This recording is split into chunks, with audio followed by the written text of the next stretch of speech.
Good morning, everybody, and happy Sunday, January the 13th. Thank you for joining us. Sunday after Sunday, you are here by divine appointment.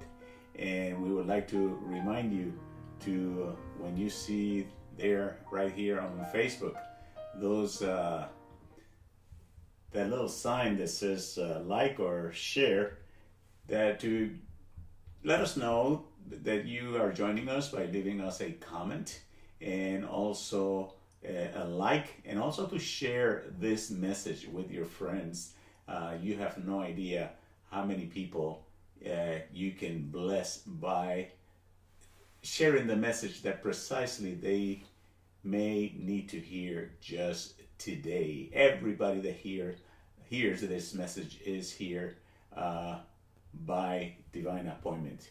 And I would like also to continue to thank those that are supporting this virtual ministry with your tithes and offerings, and you can do the same thing. It doesn't matter how big or small. It does make a big difference, and it allows me to continue bringing you these messages Sunday after Sunday. Let us go ahead and begin with prayer. And we take a moment to become centered in the awareness that there's only one presence and one power. And we breathe into our heart space, knowing that it is in that presence and in that power that we move, that we live, and that we have our being. And we allow that awareness to touch, to permeate every fiber of our being. We become centered by just setting aside every concerns from yesterday or tomorrow and become fully present in this moment as we say together our centering prayer. Together, there's only one power and one presence, one perfect right action in our lives and in the universe. God the good, all-knowing, all-power, and an everywhere presence. And we continue in that awareness as we give thanks in the name and through the power of our Christ nature. Quickly, I'd like to begin with a verse from Philippians 4:8, where it says, "Finally, brothers, whatever is true, whatever is noble, whatever is right, whatever is pure, whatever is lovely, whatever is admirable, if anything is excellent and praiseworthy, think," I also add, speak about such things. So today we are talking about the power of the spoken word. And I would like to begin my message today by asking us all a very important question. And I say us all because I am including myself.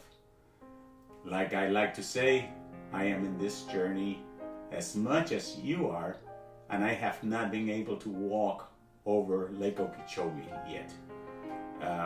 For that matter, I haven't walked over any lake, not even a little puddle. All right, So the question this morning is, how much self-awareness do we have of the words that you and I use on a daily basis? Particularly, I am referring to the words that we use to describe ourselves in any given situation. Perhaps to get us started on this quest, I would suggest taking a deep look at the words that we use following the phrase, I am. And again, paying close attention to the words that we use on a daily basis. Some of these words may be uttered in our quiet moments before we go to bed or upon waking up, and perhaps are words that we refer to as self-talk. See, that thing that keeps going in our minds all the time when we are looking at ourselves in the mirror. What do we say when we see our reflection? What do we say ourselves? Do we call ourselves ugly? Do we call ourselves handsome? Do we call ourselves good? Do we call ourselves bad? Do we say today is going to be a lousy day? Today is going to be an awesome day? What is it that we say when we look at ourselves in the mirror? Or perhaps maybe there are words that we use when reacting to circumstances that did not go as well as we were expecting them to go. And I must add here that unfortunately some of these words become pet phrases that have become part of the daily instructions that we give to our subconscious mind. What do I mean by daily instructions? And I have news for you, my dear friends. Every word that we speak, every word that you speak, every word that I speak, even the ones that I'm speaking right now, and every thought that we think, particularly if there's spoken or thought often enough, and even worse, if we surround them with feelings and emotions, somehow they have a way of accumulating in our consciousness, of accumulating in our subconscious mind, and sooner or later show up as visible circumstances or manifestations in our lives. New Thought writer Joseph Murphy, in The Power of the Subconscious Mind, wrote the following. Said, the main point to remember is once the subconscious mind accepts an idea, it begins to execute it. And it is an interesting and subtle truth that the law of the subconscious mind works for good and bad ideas alike. This law, when applied in a negative way, is the cause of failure, frustration, and unhappiness. However, when your habitual thinking is harmonious and constructive, you experience perfect health, success, and prosperity. And again, that's from Joseph Murphy, The Power of the Subconscious Mind. Last week, while we were speaking about the white stone and the adoption of a new name, I explained that it was as simple as writing on a piece of marble or a piece of paper the new name that we wanted to adopt. I also explained that in biblical times, a new name is the result of a shift in consciousness. Consciousness is the sum total of our beliefs, our paradigms, both conscious and subconscious, about everything that we are, about everything that we think, about everything we say, and about everything we feel, and about everything we do. Today, I am focusing on the words that we use on a day-to-day basis, and how those words are always a reflection of our consciousness. And it is our consciousness what drives whether our lives are lives of abundance, or, using Thoreau's words, lives of quiet desperation. So what are the words that I am talking about? First, let me tell you something. which is going to be the premise of the rest of this talk, our consciousness is always, and of course, our consciousness and our words are always going to be driven by love or by fear. And so the words that we use to describe ourselves, to describe others, and to describe our circumstances are going to reflect just that. For instance, I'm talking here about words that we use to describe, or even worse, to identify ourselves with. I'm talking here about anything that we say following the words I am. I am is the very essence of the divine in you and in me. It's the name that God revealed to Moses. The I am connect us with the word, all in uppercase, or the logos from the Greek, which is the creative force in us. Whatever we attach to the I am, we are basically setting in motion an energy that will bring it into fruition its visible manifestation. So therefore, my dear friends, it behooves us not to place anything negative after we say I am, unless that is what we wish to manifest, which I really doubt. So when we find ourselves under the weather, for example, or experiencing a more serious condition, never attach that condition to your I am. And this is not Pollyannish or being naive. It is just the way that our mind works, our subconscious mind works. Yes, you can say, my body, my physical body is experiencing the symptoms of fill in the blanks, but I am healthy, I am wholeness, I am health, because that is my divine nature. We are created in the image and likeness of perfection. So the I am in us, which is that part that was created in the image and likeness of perfection, can never be sick, can never be ill, can never be broke. No, that's the circumstances or the external part of us. Here are some examples of words that we tend to use. We tend to sometimes say, I am not good at fill in the blank, whether it's at public speaking, whether it's at math, whether it's at handling business affairs or whatever.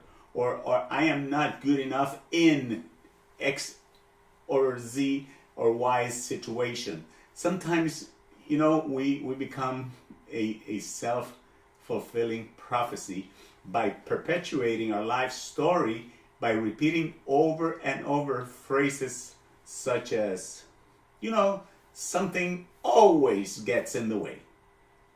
There's always a problem. Somebody has a pet phrase that says it's not easy, and or there's always a complication. Let me tell you a something that is extremely important that I need to put it right here. We need to be particularly careful with the use of the words never or always when referring to your life, to my life, and to our circumstances. What is it that we are declaring ever, never, or always? All right? Make sure that whatever you are attaching to those words is always positive. All right? One interesting thing is that our words, whether positive or negative, are produced in our larynx. The larynx, according to Charles Fillmore, that's our power center. And we utter a word, it is recorded instantly in our subconscious mind, and on top of that, it's released into the ethers in the form of energy, in the form of frequencies. Words are like boomerangs. You throw them and eventually they come right back and they find their way back to you in one form or another. I've told this story at church of the lady that had a pet phrase that was, you asked her, how are you? And her pet phrase was, I feel like chopped liver. And she thought that was humorous. And well, guess what? She ended up having a biopsy of her liver. So what do they do with a biopsy? They chop a little piece of your liver. You catch my drift, my dear friends? the words that we use habitually are usually a reflection of our self-esteem. Perhaps if we grew up being told that we were unworthy sinners, or perhaps we were compared to a sibling or with someone that would always was doing better in school. As far as prosperity, maybe we have learned words such as money does not grow on trees, or the only way to riches is by blood, sweat, and tears, or rich people are bad or crooks, or money is the root of all evil. And they even say that that's in the Bible, and that's not true, where it says it's the love of money. In terms of health, people say such things as, this runs in my family. Everybody in my family is a diabetic. Everybody in my family is da-da-da-da. There's a history of this and this in my family. There is even worse. There's no cure for this. Or I have a low energy level. Blah, blah, blah, blah, blah. I'm canceling everything that I have said. And you know, it's time to break the pattern. It's time to break the pattern. We have a great example in our co-founder, Myrtle Fillmore, when the consciousness of her time was the disease of consumption or tuberculosis was hereditary, and that everybody had it. And of course, everybody had it in their family because that's what they believed at the time. But she heard the words. She heard the words that were the word, I am a child of God, therefore I do not inherit sickness. Bingo! She broke the pattern right there, and she went to say that over and over and over every single day of her life. And she broke the pattern. She broke the pattern of this nonsense that turned out not to be true. So, and within 2 years, she had been given 6 months to live, and she was completely healed of tuberculosis, and lived to be, she was in her 40s when that happened. She lived to be 86 years old. And when it comes to relationships, our opinions about other people, people from the opposite gender, what did you grow up hearing about people with a different skin color? Are we repeating the same things without even stopping to think the repercussions that our words have? Pay attention particularly to humor and how it can disguise our core beliefs. You know, there's a fine line from sarcasm to criticism. Sarcasm a lot of times is disguising criticism. Sarcastic humor many times can be disguising as low self-esteem. Therefore, we try to lift ourselves up by putting someone else down. And you know, there's one thing: the subconscious mind cannot distinguish between humor and when you're being serious or when you're trying to be humorous. I used to know a person that spoke about everyone in her family getting sick when the cold weather arrived. And guess what? She was the first one that got sick. And everybody in her family did, because they believed that.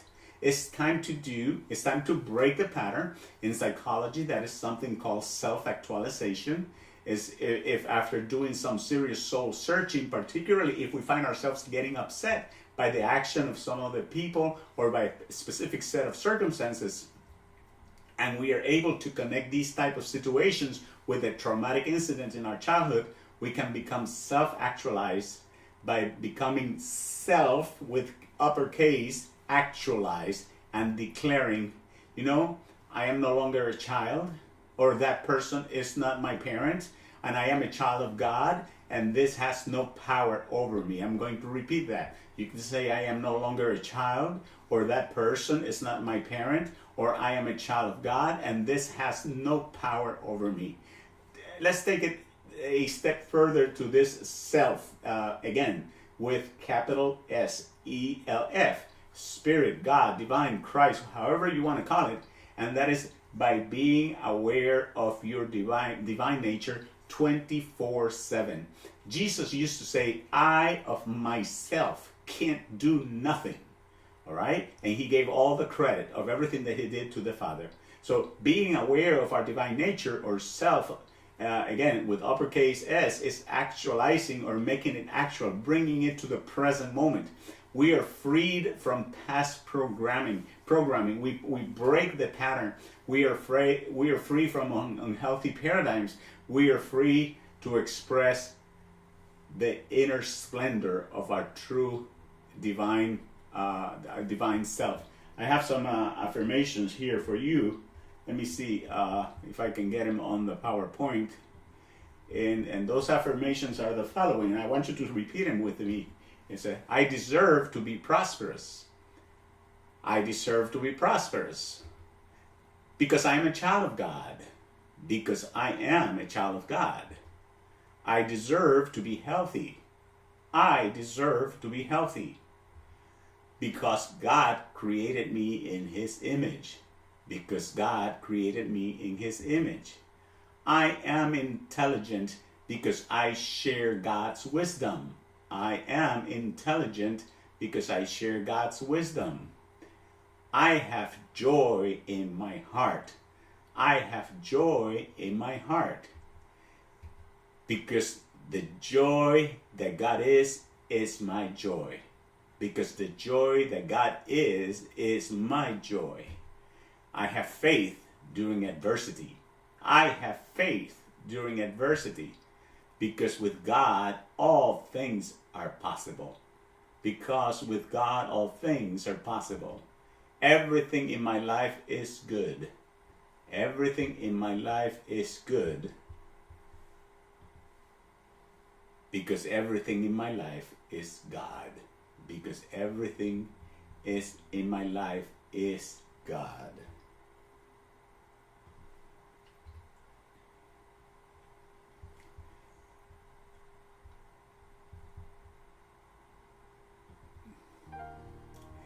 You know, we're not sure of the precise dynamics of how words become a physical reality. But it is precisely for that reason that we must be careful with everything that we say about ourselves, about our loved ones. And it has been said that the words that we speak with emotions and feelings have a better chance of becoming a physical reality. So assume that all your words will become a visible manifestation, and therefore speak only words of prosperity and health and peace. I refer you back to the scripture from the beginning. Finally, brothers, whatever is true, whatever is noble, whatever is right, whatever is pure, whatever is lovely, whatever is admirable, if anything is excellent or praiseworthy, think and speak about those things. Let us have a moment of prayer. We just breathe into the awareness that God is here.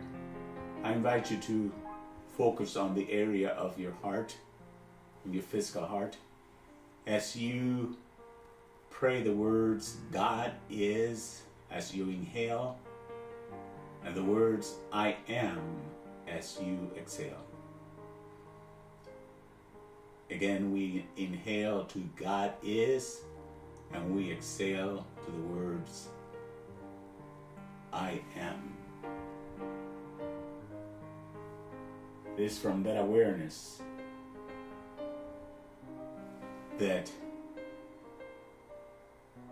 we just release every concern and declare the one presence and one power that permeates our lives.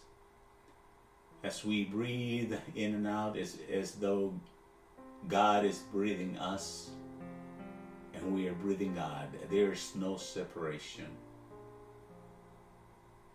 And we resolve to use words of wisdom, words of love, words of power, words of strength, words that affirm our divinity. As we share those attributes of love, strength, wisdom, power, unlimited supply with our Creator.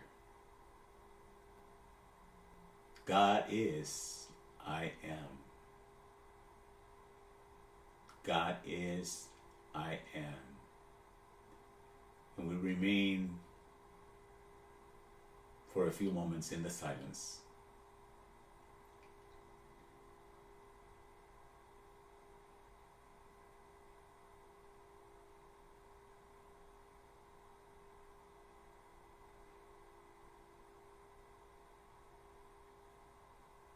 And so it is,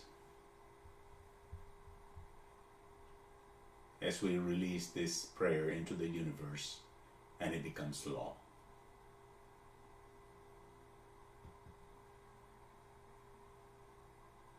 We pray this in the name and through the power of our Christ nature. My dear friends, thank you for joining us. Thank you for joining us. I hope to see you next week.